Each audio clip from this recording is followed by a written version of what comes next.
Let not your heart be troubled. You are listening to the Sean Hannity Radio Show podcast. This meeting behind closed doors in which the president referred to countries like Haiti and countries in Africa as a hole. Obviously, that is not the kind of language that you would expect to come out of the president of the United States. I apologize for using this word here, but this is a quote from the president. Why are we having all these people from whole countries come here? Trump said, this is in the Washington Post, according to these people who are in the meeting. Why are we having all these people from, you get the point, S-hole countries or bleep-hole countries come here? And he was referring to people from African countries and Haiti. Well, if you hesitated to use that word, I hesitate to use it myself as an S-hole or hole is what the word that the Washington Post is quoting the president is saying. So abnormal. This is a freak show. And Sarah Huckabee Sanders, you disgraced the White House today by what you did to Hallie Jackson, but Donald Trump disgraced the country if what is reported out of this meeting is true. His negotiations over immigration went over pretty well. He sounds He sounds like Jeb Bush on immigration. Well, and so the base noted. And or did. Now we've got this exasperating, borderline racist, stupid comment that's going to blow the whole thing up. Good evening. The President of the United States is tired of so many black people coming to this country, tired of immigrants from Haiti and Africa being allowed in. Quote, why are we having all these people from whole countries come here? The president said today at the White House. Tired of Africans and Haitians, the president went on to say he would like to bring more people from countries like Norway, whose population is overwhelmingly of Nordic descent, white people in other words. For him to claim that all the countries of Africa are holes is woefully ignorant. Donald Trump has shown us his dark heart, has shown us his racism. But we cannot normalize the fact that Donald Trump has turned the Oval Office into a shithole, into a morally bankrupt place where there are lies and division and racism that comes out every single day. It just shows that, the president has racist views. I mean, how long do we have to dance around that issue? I mean, whether it's, rapists coming from Mexico, whether it's saying the first president of the African-American president of the United States was not born in the United States. I mean, he has racist views. You respond to what Donald Trump said today about S-hole countries. Well, first of all, let's be real clear. This is the most racist, bigoted pattern of comments that we've heard a president make. He has built a whole presidency on race. This is not someone who doesn't know better. Right. This is someone who's chosen a path that is absolutely racism with steroids. And it's personal. I'm a proud holder. My family was called and mackerel eaters. We came from Italians and Irish who were regarded as people from countries. A century ago, we called people slant eyes. Chinese immigrants that we're now ashamed of speaking about in those terms because they came from a country, and now they're a backbone of this country. CNN in full, complete meltdown mode 195 times and counting. How many times they have actually said, shh, oh, ha. That's what their news division has become. This is CNN. All right, glad you're with us. 800-941-SEAN. You want to be a part of this extravaganza. If you notice the media in this country, they're all sheep. How many times have I said journalism is dead? It's dead. They all report this one little bubble, and in their little bubble, they keep its little echo chamber, and in the little echo chamber, they wake up every day. I told you it's like their drug. It's their intoxicant. They need their fix when they wake up in the morning. How can I hate Trump even more today? And then they try to outdo it. He's really, really, really, really, really demented. No, you're wrong. He's really, really, really, really, really, really, really demented. No. He's going to start a nuclear war. No, he's going to start the biggest nuclear war ever. And they want to outdo each other. He's a and then they go on from there. And it's fine. I don't have any problem with anybody's comments or how they want to run their news network, supposed news network. But if you notice, they go from one crisis, one panic, one meltdown after another. I'll play later in the program. I don't have time now. I mean, Saturday Night Live's open this past weekend. I have watched it now 10 times, and I cry every single time in laughter about liberal Joe and soon-to-be married liberal Mika. I mean, it is, it's like every time, I've got the vapors. Oh, the country, the vapors. Oh. It's actually the nut house over there at Conspiracy TV, MSNBC. They all are the same. They will not discuss issues of substance unless they're saying he actually said he has a bigger red button than the other guy said he had a bigger red button, and he said his works. And his bigger red button is scary because he might use it. They don't fear the guy that actually built the red button and means it, and that's a nutcase that needs to be reminded that if he ever does anything, that the United States is going to use the full force and fury of our military and destroy them. Just a friendly reminder. They're not mad at Bill Clinton, who gave them the billions of taxpayer dollars when they promised this is a good deal for American people. They're not mad at that. They're not mad that Obama took plane loads of cash and other currencies and gave the mullahs in Iran, tried to bribe them into liking us. In the process, they're chanting death to America, death to Israel, burning our flag, burning the Israeli flag. They don't care about that either. They literally are a bunch of sheep in a bubble, and they just echo each other constantly. And they try to outdo each other with the same words and the same phrases and the same comments and the same commentary. They're not going to talk about, and then they actually go along with Nancy Pelosi. Barack Obama gives a $40 rebate on his taxes. I did this in my morning minute this morning. A $40, and she's praising it to the hilt. And then she calls it crumbs, these companies that are giving $1,000 and $2,000 bonuses to their employees because of the Trump tax cut plan that was passed. By the way, a number of companies are attributing the tax bill for being able to give higher wages to their employees, as well as being able to give a number of bonuses to their employees. How do you respond to that? Well, the number of bonuses that were given, well, one of the bonuses was already in a union contract, and then they added a little more money to that. That same firm just told their employees that they were going to be laying off 1,500 people, and if they wanted to save their jobs, they could all start working 32 hours. Well, we've created 2 million jobs since Trump's created. We have 2 million fewer people on food stamps since Trump's been president. We have the lowest black unemployment, if you look at demographics, than we've had in 9 years. You have the best labor participation rate in 9 years. You have the highest consumer confidence. You know, look at a company like Walmart. Liberals hate Walmart. Well, Walmart announced that they're boosting their hourly wage for its U.S. employees to $11 an hour. Now, that's much higher than the, what is it, 7-something an hour? And some states mandate a higher amount based on the state law. But I'm not saying you want to work at an $11 an hour job. But if you're working at Walmart and you need a job, let's say you're a retired person, you want to supplement your income and keep busy throughout the day, you take the job, you get a $1,000 bonus they're giving up to their employees. That's real money. And all of these companies have done it. What's the wage there, Chase, Ethan? $7.25. $7.25? Yeah. And so I'm not saying but some people do make a career at Walmart. And they become managers, and then they become regional managers, and so on and so forth. And there is a career track for a lot of people. I like to shop at Walmart. I mean, I have a Walmart, not that far from my house, and I go to that Walmart. I go to Target. I go to Kmart. I go to those stores all the time. I like them because they have everything you ever want, and everything is priced low. And I remember even buying, when I was dead broke, furniture from places like Walmart and Target, for crying out loud, or a bicycle. You walk out with a bike for $120. I mean, and it's a brand new, nice bicycle, and the thing works, and you have a good time. You want weights, you want equipment, you want golf clubs, you want baseball bats, you want clothes. They got it all. It's great. Well, Hannity, you need big designer names. I actually don't. I actually don't want to shop at all. I hate shopping. And for the first time in the U.S. history, here's something the media won't report. The government is actually shrinking under Donald Trump. Daily Wire pointed this out. That unlike, even Republican presidents, Trump in his first years cut the Health and Human Services cabinet, or the number of people that work for Health and Human Services, by 0.5%, Defense 1.1%. I don't like that. Transportation 1.4%, Justice 1.5%, Energy 2.3%, Commerce 3.1%, Housing and Urban Development 3.3%, Department of State 3.8%, Labor 4.6%, Education 4.8%, Treasury by a whopping 7.5%. Meanwhile, the media doesn't want to focus on any of this.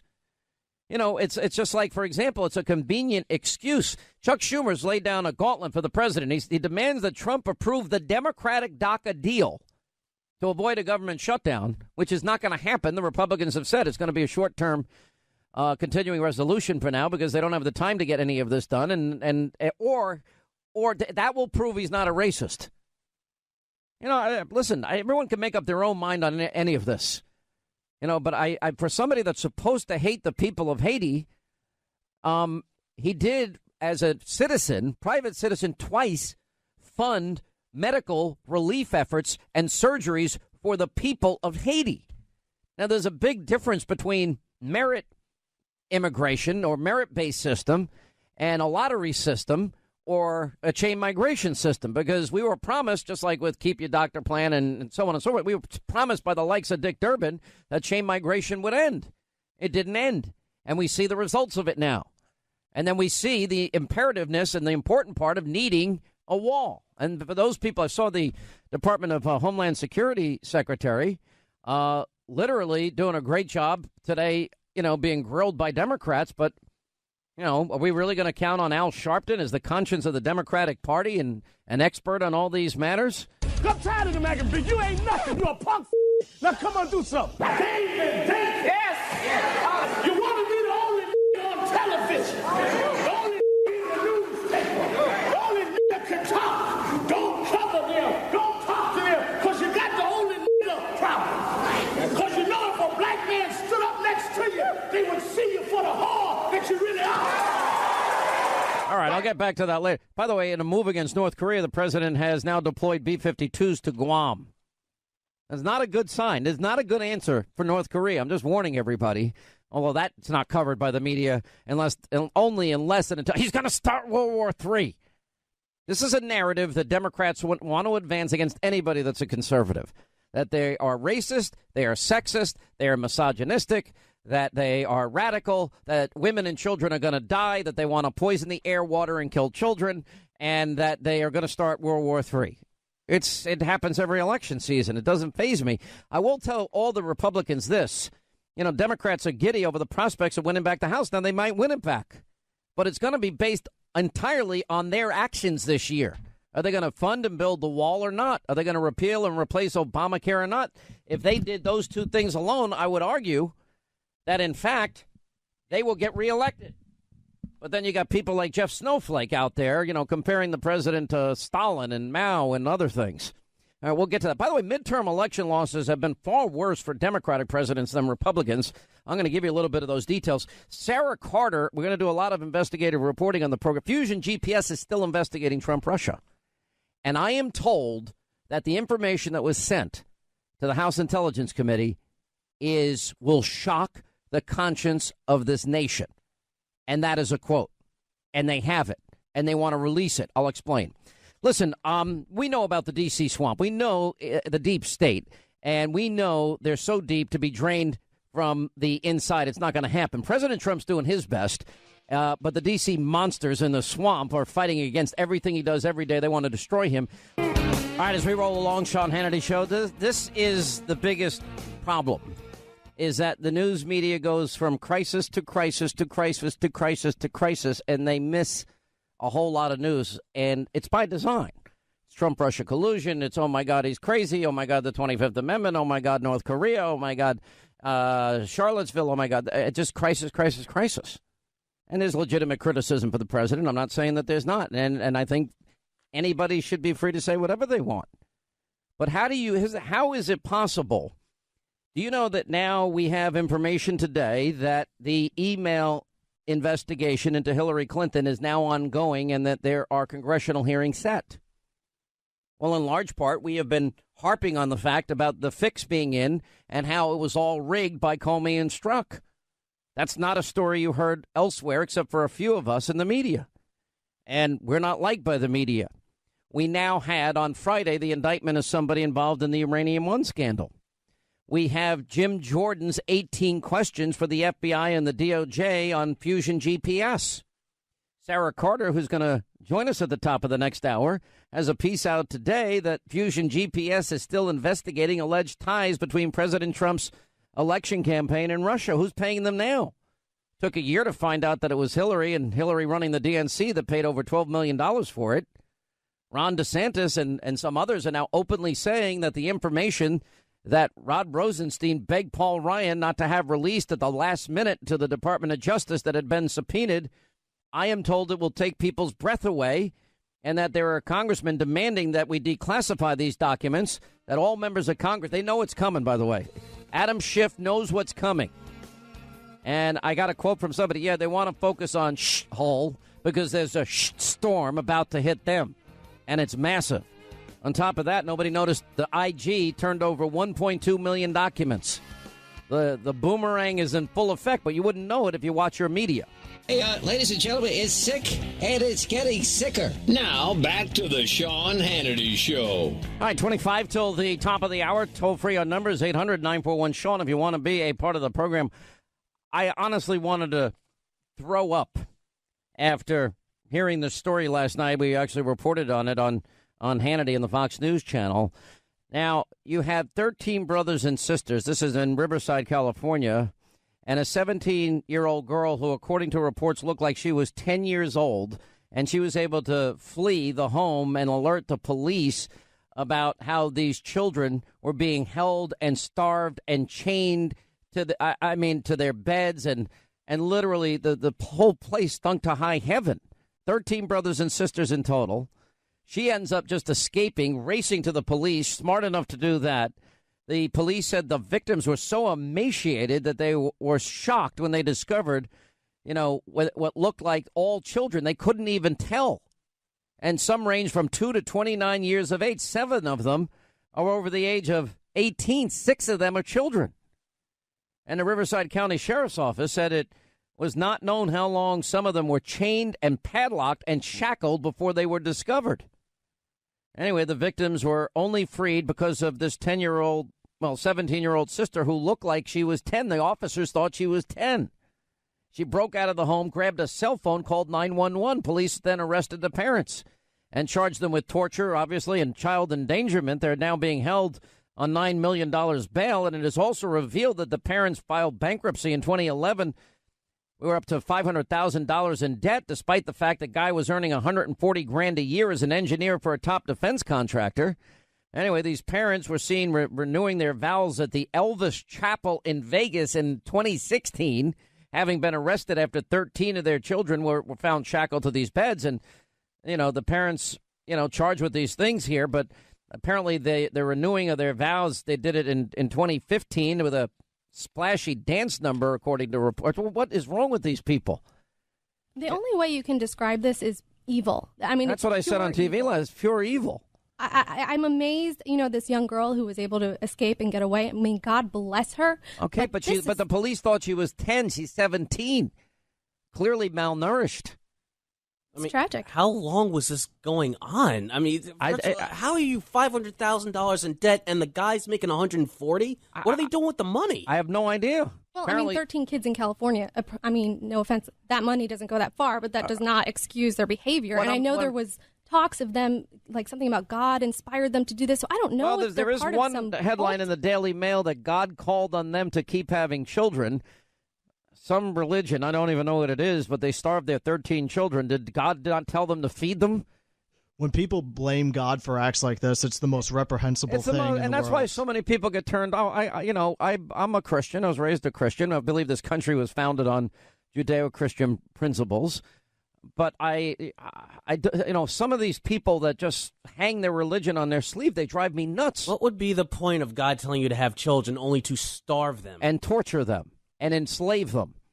That's what they did. I mean, this is sort of like there was that guy, I guess, was it Cleveland a few years ago? Oh, remember that? Who had like three girls. Yeah, 3 women. In the basement. Remember when? I mean, this thing is just horrible. And I know they went into a deep dive into their finances here, and apparently they spent they overspent over $1,000 a month.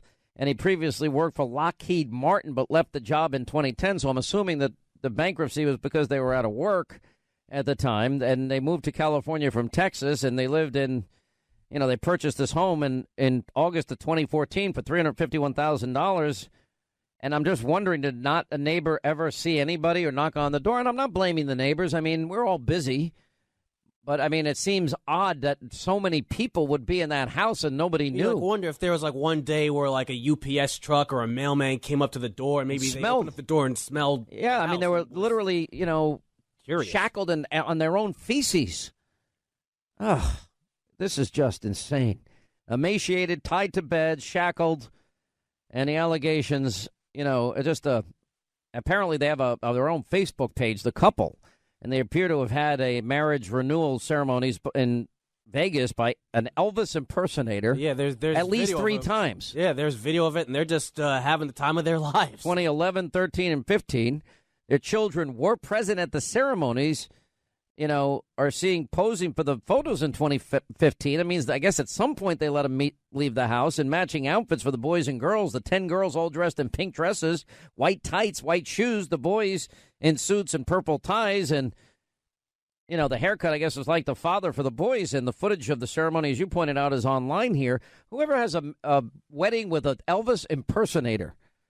Don't bash Elvis, please. I love Elvis. And all right, I don't care if you love Elvis. An Elvis impersonator at their wedding is fine, except for these people because they're the Elvis impersonator is at the ceremony. You're getting married when? Next May? September, whenever. I'm not going to be there. Don't rush things. I'm not going to be there, so it doesn't matter. I'm notoriously known for not going to weddings. You could be the Elvis. All right, you could be the Elvis. That would be great. We can get you one of those with costumes. your mohawk. All right. The one piece with the We're losing collar our focus popped up. here. It is so sad to me. I just cannot believe what I'm reading here, how evil and dark it is. It's very hard, and this drives me crazy. I was watching the Homeland Security Secretary today. What's her name? Kristen Nielsen.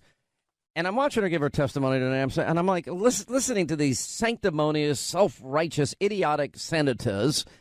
And I'm like, okay, these people, they can't even mention radical Islamic terrorism because they're afraid they're going to offend people.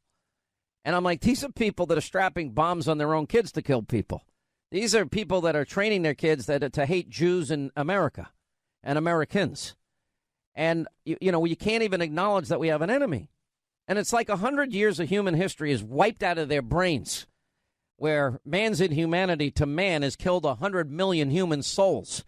And Stalin and Russia and fascism and communism and Nazism and Tojo's to Japan. And how long do I have to keep going here? I mean, even if you look at North Korea right now. North Korea is evil. And then so are the Iranian mullahs. Why do our leaders want to bribe murdering dictators? The people in North Korea are starving and broke because they spend all their money on this nuclear program. The same conditions these kids had, the North Koreans as a whole have, essentially. Generally speaking, they are starving their own people. That is an absolute fact. And now they're negotiating because they want to go to the Olympics. I'm like, all right, and Donald Trump, how dare he challenge them?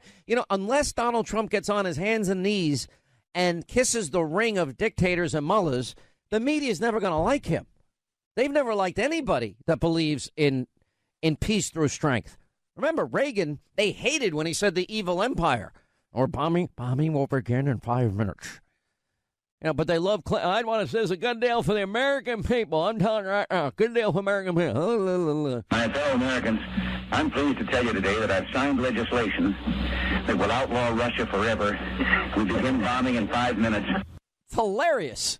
No, it wasn't. He didn't know he was being picked up on a hot mic, but it's certainly better. Hey, tell Vladimir. My last lesson. I'll have more flexibility.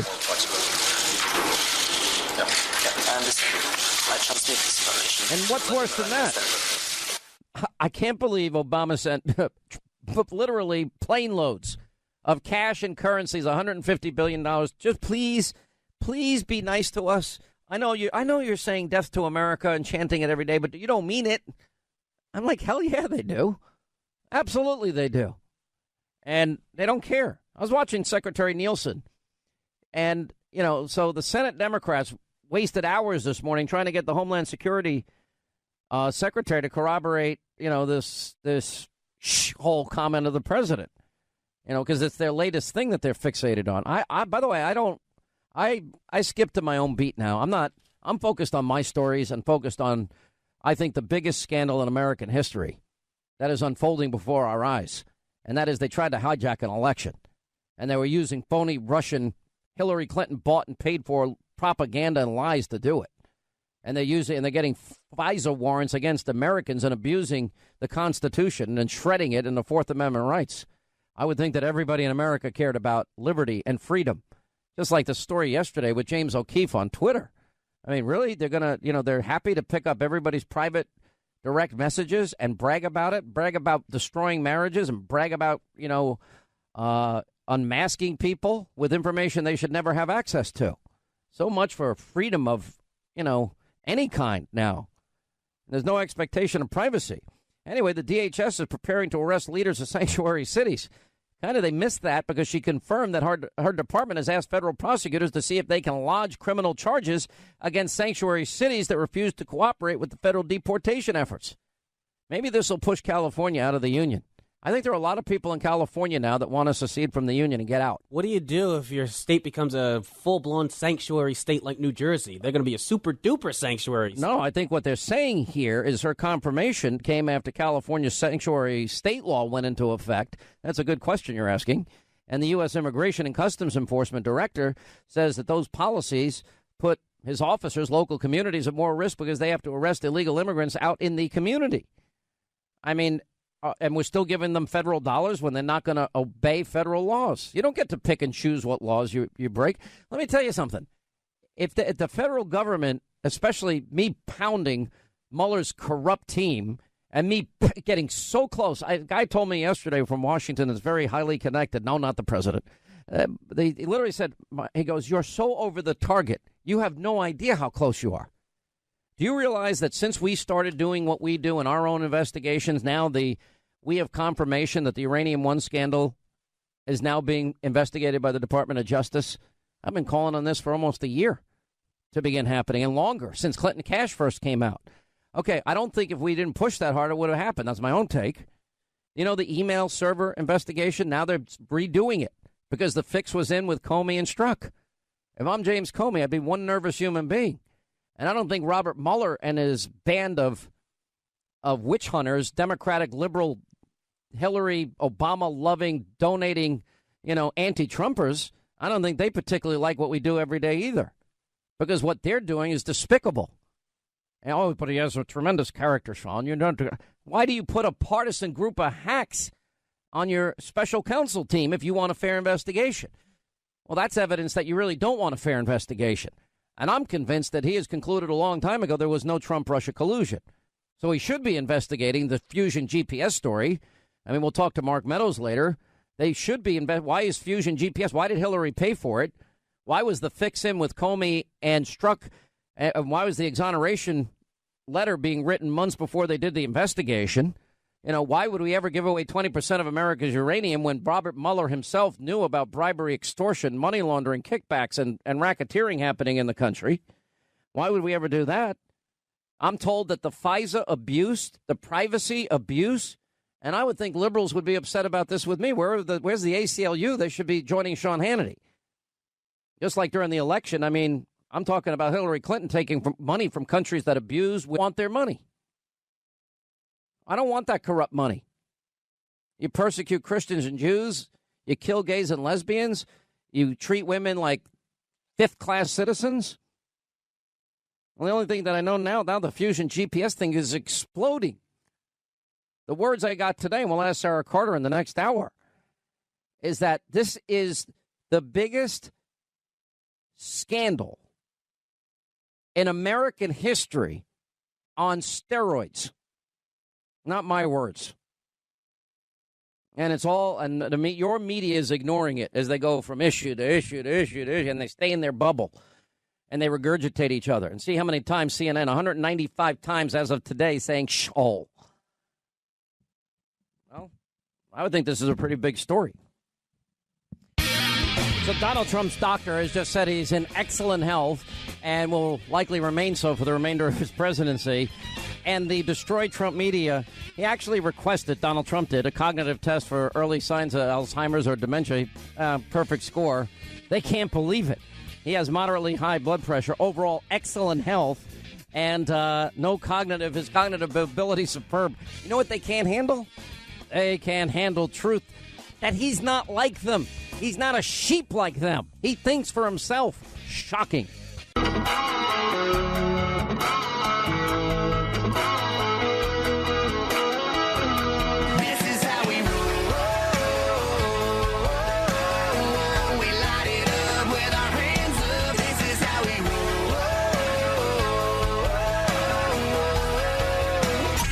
can't have an immigration compromise if everybody's out there calling the president a racist. The 5 white guys, I call them,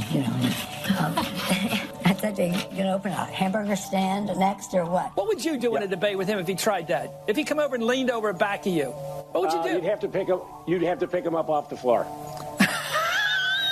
Holding them accountable. Sean gets the answers no one else does. Freedom is back in style. Welcome to the revolution. We burning down the night, shooting bullets at the moon, baby. This is how we roll.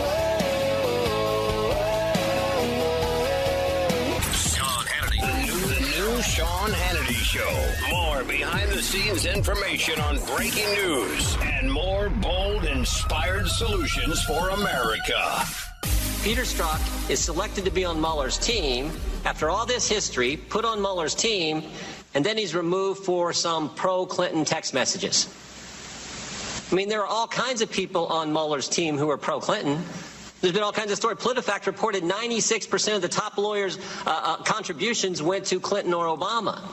But Peter Strzok, the guy who ran the Clinton investigation, interviewed Mills, Abedin, interviewed Secretary Clinton, changed gross negligence and crime to the term extreme carelessness, who ran the Russian investigation, who interviewed Mike Flynn, gets put on Mueller's team, and then he gets kicked off for a text message that's anti-Trump. If he kicked everybody off Mueller's team who was anti-Trump, I don't think there'd be anybody left. That was Congressman Jim Jordan. He'll join us tonight on TV. I'm going to get to Sarah Carter in just a second. There is a new report today. By the way, glad you are with us. Hour 2, Sean Hannity Show. Now, the first witness in the reopening of the Hillary Clinton email investigation is going to be grilled by Congress. And the chief of staff, senior counselor to FBI Director Christopher Wray, now is expected to meet with the House Oversight Committee on Thursday. And Jim Rybicki is expected to testify as part of the committee's investigation into the DOJ's probe of Hillary's email server scandal. Now, this is where we now know that Comey and Peter Strzok put the fix in and literally were writing exonerations, even though they are admitting in their varying drafts that foreign entities got a hold of this information because it was so poorly handled by Hillary Clinton. And in fact, that gross negligence did take place, but they eventually changed those words. But it was an exoneration before any type of investigation, which means the fix was in. Well, now we have been calling for this investigation to be reopened, and it now is. And now, along with the decision of the FBI Director Comey to announce that there would be no criminal charges against Hillary Clinton. Anyway, the House Judiciary Committee has now beginning to interview these witnesses. Their chairman, Bob Goodlatte, has said that he wants to determine what role the Justice Department and the FBI played in this whole scandal. Now, I don't think any of this would happen. Just like we saw on Friday an indictment in the Uranium One case after we finally confirmed last week that the Uranium One case has been under investigation for months by the Department of Justice and nobody knew about it. I don't think there are many people that have been following this like me and Sarah Carter and John Solomon and Greg Jarrett and Victoria Tunsing and Tom Fitton. And there's a few of us. And then you have a few brave people like House, Freedom Caucus members that have been following it as well. Now we have new information on the Fusion GPS scandal, the latest breaking news by Sarah Carter, that Fusion GPS is still investigating alleged President Trump collusion with Russia. Who's paying them this time? Because I think we need an answer to that. Sarah Carter joins us now. It's interesting. We have followed all of these scandals, the dossier scandal, the email server scandal, the fix being in, Uranium One. Now we still have the FBI informant that we haven't heard from him in the Uranium One scandal. We knew the fix was in on the email server scandal. Looks like that's now reopened. Uranium One itself is reopened. And the dossier now is exploding before our eyes. And why is Fusion GPS now? They were funded by Hillary Clinton when they hired Christopher Steele. And then, of course, it was used to obtain a FISA warrant. Why are they now still investigating this? Great question. It's a question that a lot of people want answered as well. I spoke today to Congressman Ron DeSantis, and he wants answers to this. to this particular question, why is Fusion GPS still investigating these alleged Trump-Russia ties, if that's what they are investigating? I mean, who knows how far Fusion GPS has gone into their investigation? And more importantly, who's paying for it, Sean? I mean, that's the big question. Who is funding Fusion GPS to continue their research into President Trump and his connection with whatever? I mean, we're still left baffled by their involvement in this and the fact that Hillary Clinton, her campaign, as well as the DNC, were funding them. And now it appears that somebody else is funding Fusion GPS to continue its investigation. All right, so we didn't know when we started all of this work. The first piece that I think you broke was almost a year ago, and it was about surveillance and unmasking and leaking of raw intelligence. Now, that still hangs out there as well. But we finally figured out that the email server investigation, I mean, do you use any other word than I use? Was it not rigged by Comey and Strzok? I mean, is there any other adjectives to use that are more accurate? I mean, who knows? I mean, once they finish this investigation, and I'm talking about the House Intelligence Committee investigation, the Inspector General's investigation into the Hillary Clinton email server, I think what we're going to find out, and it's been reported, and we have sources that have been able to confirm with us that this is going to be explosive, that this is possibly going to be one of the biggest stories of our time. All right, it's funny you're saying this because I was told last week by my sources that it is breathtaking. The information that the Department of Justice, that Rod Rosenstein was begging Paul Ryan not to send over, what they actually handed over to the House Intel Committee, that it will take the breath of the American people away, the depth of corruption and abuse of FISA for surveillance, among other things. What are you hearing? It's exactly what I'm hearing. I'm hearing that the information that they've obtained was information that they didn't even expect to obtain. So it surprised even them, even though they were expecting to see things in there that they were already concerned about. It's become even more egregious. And so this is why I believe it's so important that this be declassified under the House Rules Act, which allow them to declassify the information to the American people. First and foremost, what's going to happen is that the information is going to be provided to all 435 members of Congress so that they can review it. I say take it a step further, which is what Congressman DeSantis is saying and a lot of others, like Congressman Mark Meadows, Jordan, and others, declassify it for the American people so that we understand fully what was happening here. I mean, so in other words, that all this information, this dump that the Department of Justice, well, I guess we have to say Rod Rosenstein particularly, because there was a subpoena by Chairman Nunes, and at the last minute they had to turn it over, but that was after Rod Rosenstein went and begged the Speaker of the House not to release the truth to the American people. You know, Ron DeSantis is not the only one saying, he was quoted in your article, I see, but they want to declassify these documents as quickly as possible so the American people can see it. Yeah, absolutely. And you just go back when we broke the story first on Fox, on your show, Sean, that these documents were going to be handed over. I mean, it had already been months and months of stonewalling between the House Intelligence Committee as well, you know, and the Department of Justice. So finally, when there was an agreement and that they said, okay, we're going to share these documents with you. I think at that point, now that they've been able to review those documents, and remember, it's not just the House Intelligence Committee that's seen these documents. What I've been told and what's been reported, actually Byron York reported it earlier this morning, is that other members of other committees have now been able to see it, specific representatives, because remember... Are they actually seeing the FISA warrants that they've wanted to see for some time? Is that what it is?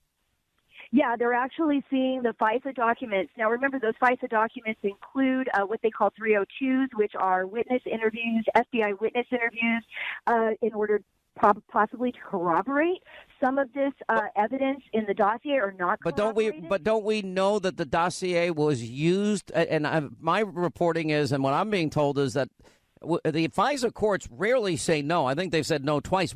In one case, it was in this case to spy on an opposition candidate. And then I'm told that dossier information pushed it over the top when they went back a second time to get a warrant on Trump.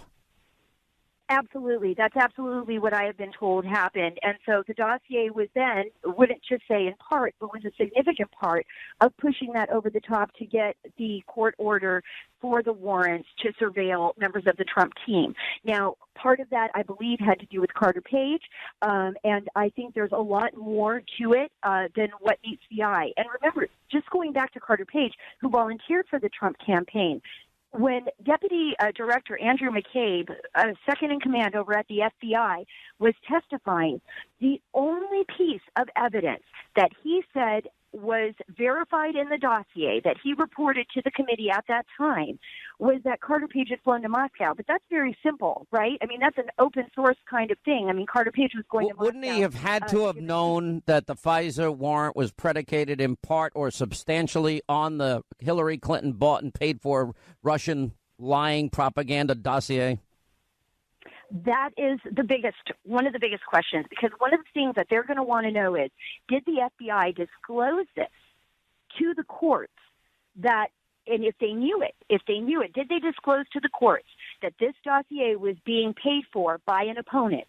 Because in that case... Well, wait a minute. Wait a minute. Didn't Clinton and her team and Fusion GPS, they wouldn't tell anybody for a year. It's only recently we found out, or fairly recently, that they had paid for it. Mm-hmm. That's right, in October. So in October, the Washington Post first reported that the DNC and the Hillary Clinton campaign had picked up where it had been left off by the Washington Free Beacon. So the Washington Free Beacon had paid Fusion GPS to do an op-o research, very simple, on Trump. They dropped that, and then in April 2016, the Hillary Clinton campaign and the DNC comes in and says, hey, we're going to pay you all these millions of dollars through their attorneys to continue this research, but what we want you to focus on is Trump and Russia.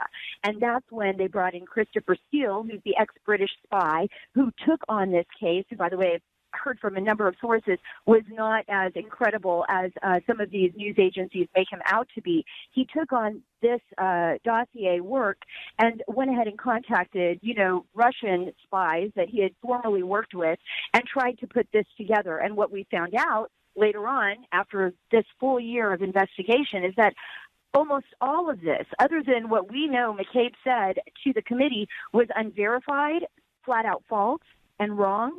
And now we have to ask the question is, if this dossier, which we know now based on our sourcing, was used to obtain the FISA warrants, what was it that the FBI presented to the courts to enable that to happen? I want to know what they presented the first time and what they presented the second time. And if McCabe, I don't think that's a credible argument that he didn't know. He had to know. And wasn't he testifying under oath at the time?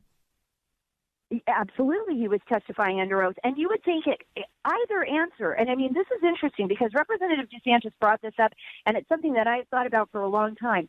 Either way, the FBI should have known when they accepted this dossier, when they accepted the fact that they were going to look into this, that it was being paid for by the Hillary Clinton campaign and the DNC. I mean, that you would think that would be one of their first questions, like, well, who put this together? Well, I want to know who's paying for the Fusion GPS thing. And now I was told that Glenn Simpson is unhinged in terms of his conspiracy theories and his tactics and his methods, and that all of this is going to come out. I hear that there's a push by even Adam Schiff. He just wants to dump it. One of the things that I also heard today is that, all they want to do is talk about the storm because is about to hit the fan, and even people like Schiff know it.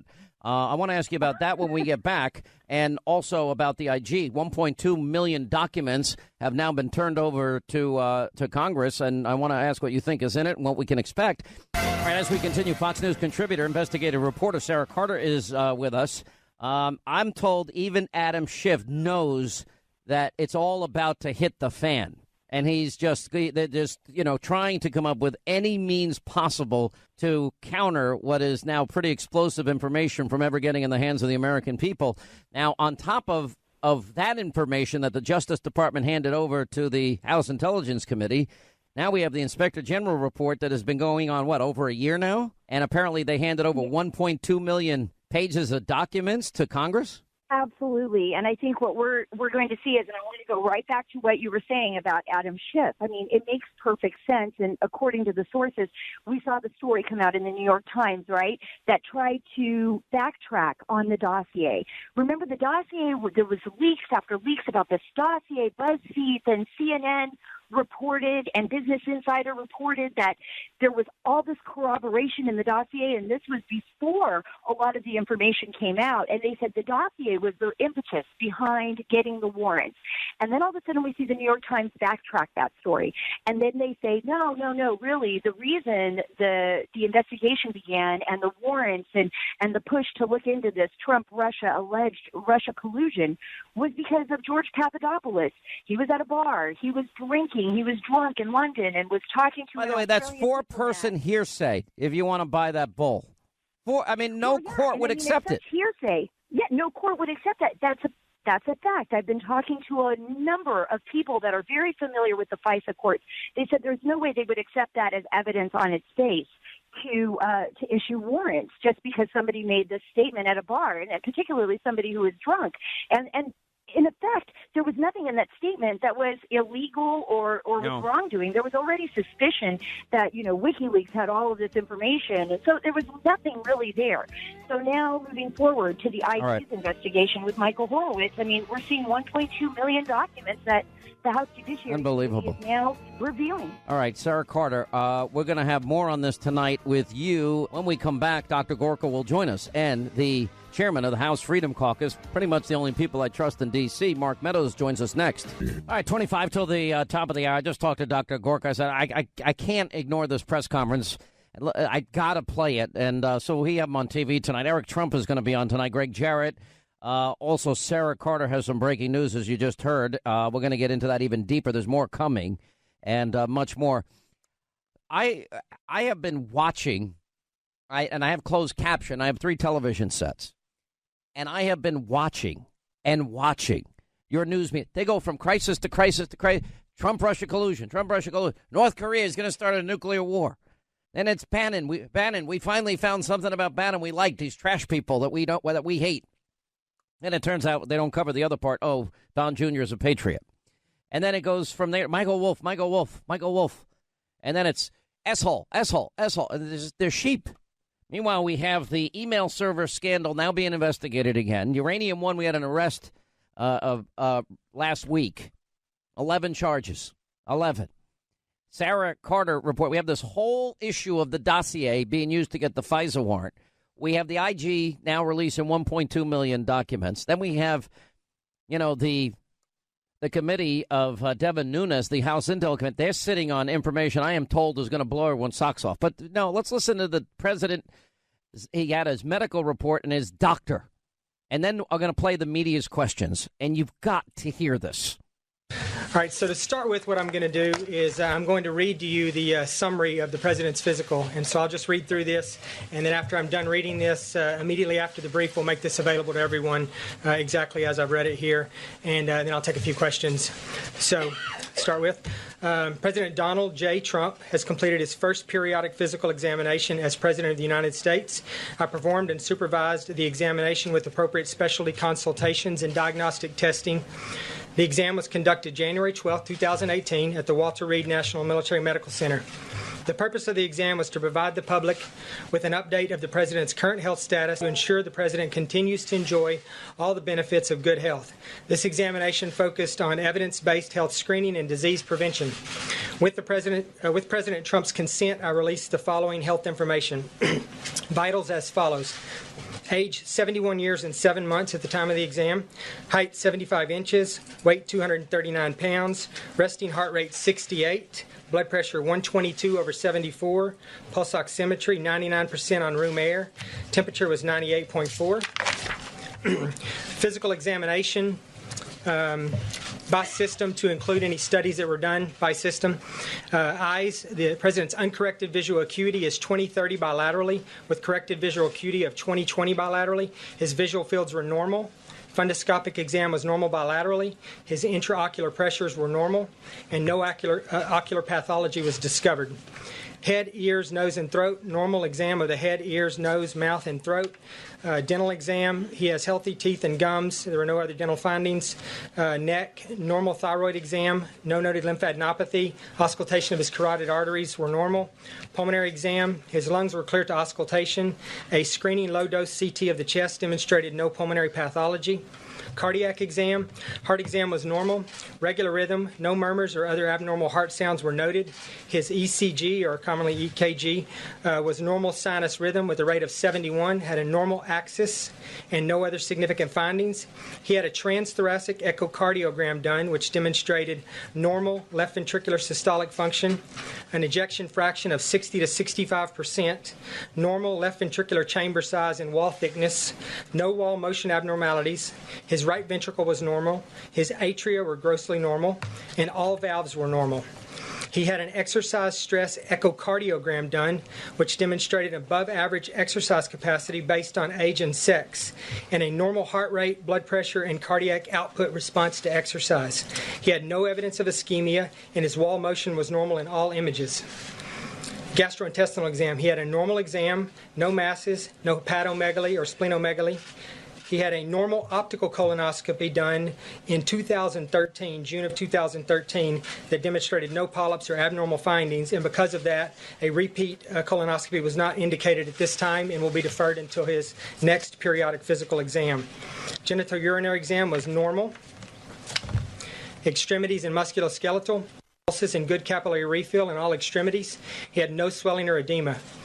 Neurological exam, examination of the cranial nerves, cerebellar function, deep tendon reflexes, motor function, and sensory system were all normal. A cognitive screening exam using the Montreal Cognitive Assessment was normal with a score of 30/30. Dermatologic exam, normal, no evidence of melanoma, basal cell carcinoma, squamous cell carcinoma, or any other significant dermatologic diseases. That is, the president's overall health is excellent. Now, you're going to hear your news media. They cannot actually mentally absorb the fact that there are people that don't think in their groupthink way that they do, that are not sheep, that live in a bubble, that echo each other. These questions are unbelievably revealing. Listen.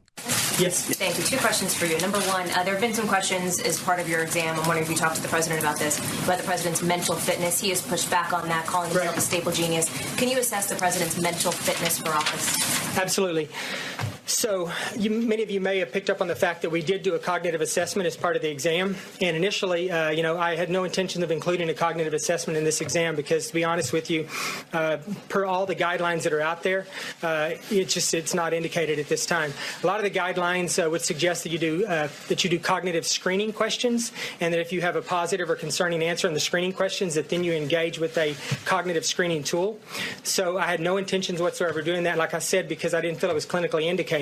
And part of the reason I didn't think it was clinically indicated is because I've spent almost every day in the president's presence since January 2000, or last year when he got into office, and I've seen him every day. I see him 1, 2, sometimes 3 times a day because of the location of my office. We have conversations about many things. Most don't revolve around medical issues at all, but I've got to know him pretty well, and I had absolutely no concerns about his cognitive ability or his his neurological function. So I was not going to do a cognitive exam. I had no intention of doing one. The reason that we did the cognitive assessment is plain and simple because the president asked me to do it.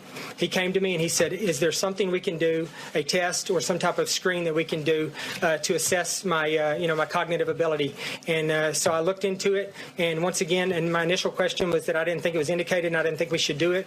After looking at some of the guidelines, there are a few guidelines out there that lean in the direction of potentially doing it. The Medicare guidelines and some of the NIH, National Institute of Aging, they've indicated that it might be a good thing to start doing for most patients in the future. With that in mind, I went through and I looked at a variety of the cognitive assessments that were available. Most of them were very simple, very short, and I think that's the goal actually for primary care providers in doing this, is to keep it simple, keep it short. We picked one of the ones that was a little bit more involved. It was longer. It was the more difficult one of all of them. It took significantly longer to complete, but the president did exceedingly well on it. So that was not driven at all all by any clinical concerns I have. It was driven by the president's wishes, and he did well on it. So to follow up, the president's personal doctor memorably said during the campaign that he would be the healthiest individual ever elected to the presidency. Do you agree with that assessment? I'm not going to comment on that. My job is to basically give you my assessment of President Trump today, and I'm not going to make any comparisons with presidents over the last 200 years or anything. Dr. Jackson. Yes. There was an incident recently where the president appeared to slur his words while giving an address. Did you look into what the cause of that might have been at all? I did. Yeah, we talked about that, and actually one of my ENT consultants was involved in that. We evaluated him. We checked everything out, and everything was normal. We even went so far as to do an ultrasound of his parotid glands and a few other things, and there was absolutely no clinical findings that would suggest.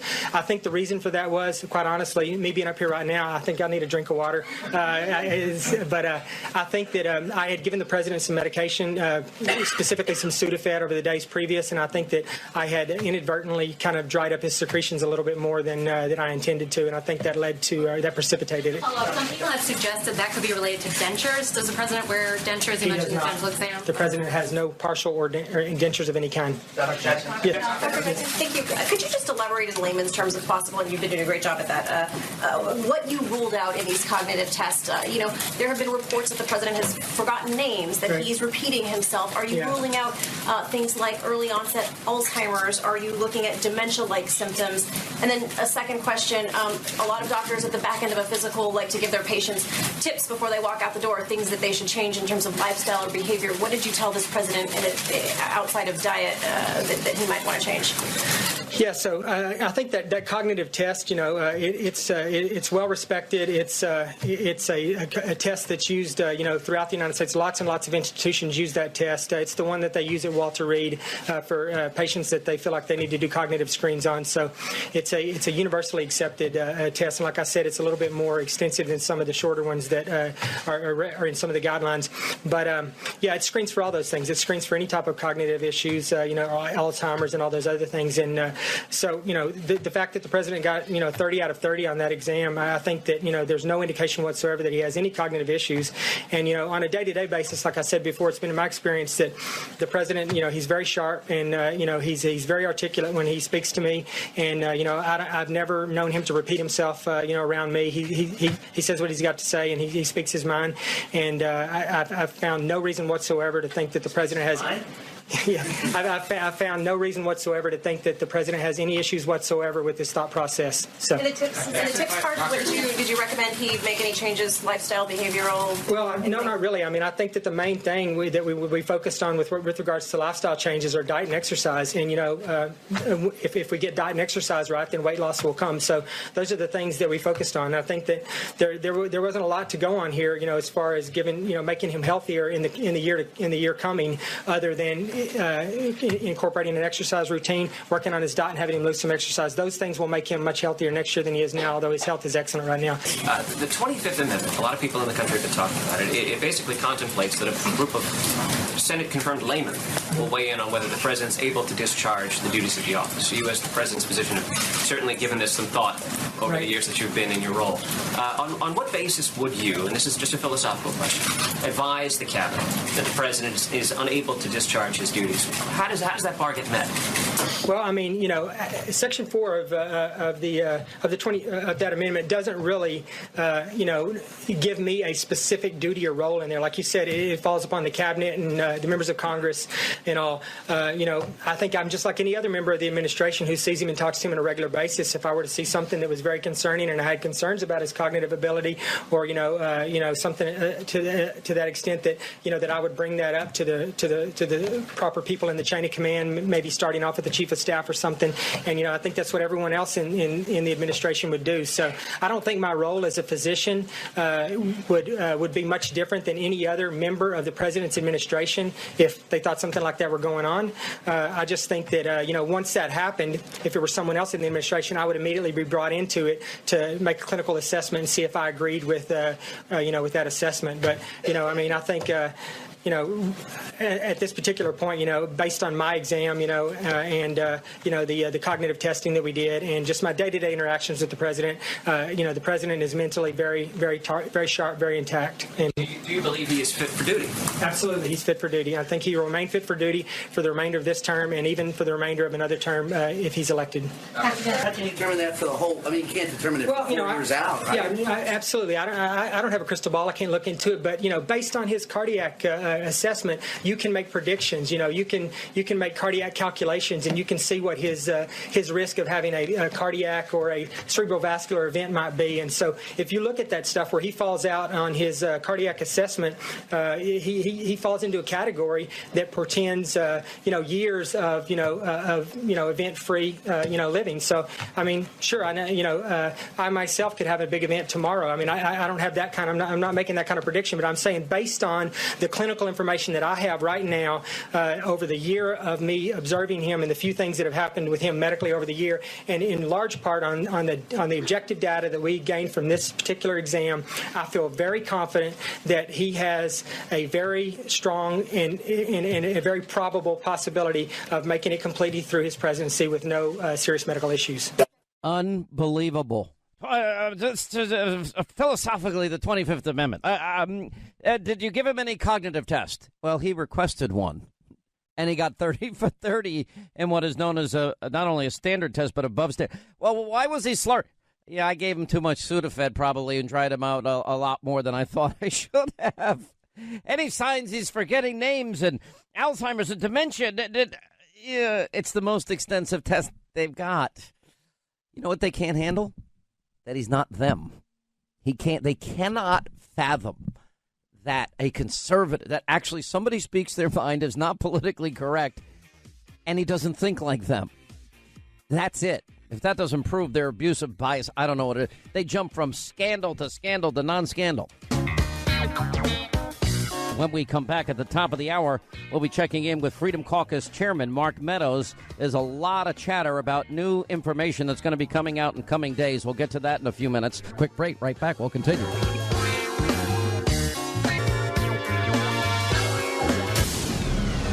Mr. Strzok says this: I want to believe the path you threw out for consideration in Andy's office. Then there's a break.